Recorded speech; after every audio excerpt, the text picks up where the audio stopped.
lovely people, welcome to my channel. Today's discussion will be based on peptic ulcer. The moment you hear peptic ulcer, you just have two organs in mind: your stomach and your duodenum. And ulcer is just common sore that we are talking about. So what's happening is there will be break in your mucous membrane.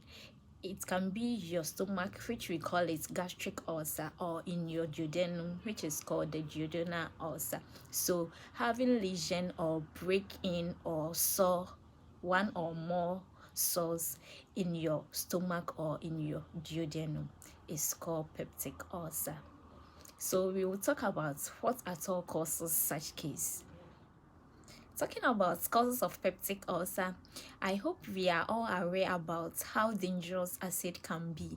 But here is a case: there is acid in our stomach, but our stomach is being designed in a way that there are protectors, layers protecting our stomach from acid, getting exposed to acid. We have the epithelial layer, which is protecting and also producing needed enzyme for digestion. We have the lamina propria, having blood vessels, helping in nourishing the area. We have the muscularis mucosa, which is also lining within. So what's happening is, when there is an attack, we have a bacteria called Helicobacter pylori, and is a bacteria which can attack your lining, your mucous membrane. And the moment it attacks that lining, that means it will get destroyed and it will expose your stomach to acid. So the moment you take in food, the acid will switch on,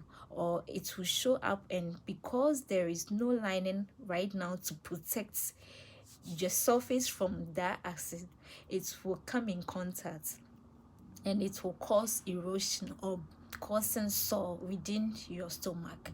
And it's very common in less developing countries, because if you fail to practice personal hygiene, you can have contact with those bacteria. So through oral to oral, you can have that bacteria, H. pylori, and through fecal oral too, you can come in contact with H. pylori. And when it gets within you, it will start attacking your mucous membrane, or the lining covering and protecting your stomach. And when it gets destroyed, your stomach will get exposed to those acids and will start causing sore or ulcer.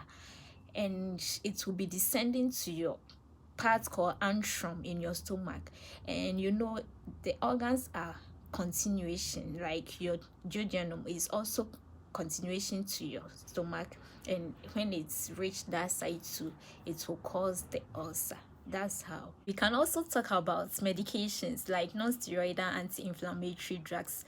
You have to reduce their intake. Example like aspirin, ibuprofen, all those painkillers, reduce their intake because they will cause inhibition or reduction of producing enzyme called cyclooxygenase. Don't get confused. Yes, cyclooxygenase also is an enzyme which will be responsible for production of inflammatory prostaglandins. And what they will help in is they will help in production of your lining, those protectors, the epithelial layers, and so on. So if they reduce, that means there will be reduction in production of those protectors to cover your stomach and protect it from getting exposed to acid. So don't take them much. If you take them much, they are going to reduce the production of those enzymes which will help in producing protectors or lining, the epithelial lining, to cover your stomach. In some cases too, the patient may be having tumor. We call it Zollinger-Ellison syndrome. So they have gastrinoma or tumor of their stomach, which will be producing more or abnormal gastrin, causing the parietal cells to produce more acid. Yes, and if there is more acid, that means it can overcome the protector and it will cause ulcer in your stomach. Smoking can cause ulcer. From our research, people smoking of 2 times having ulcer higher than those who do not smoke. So take notes and quit from smoking. And excess intake of alcohol can cause ulcer because it can cause stimulation of gastric to produce more of acid, and when there is more of acid, there will be permeability of mucosal membrane, which at the end it will cause breakage or erosion, and there will be ulcer. So take notes and quit or decrease intake of alcohol. Genetically, people can have ulcer, especially people having type O blood group. Yes, from research, most of them are having ulcer as compared to the other type of blood group.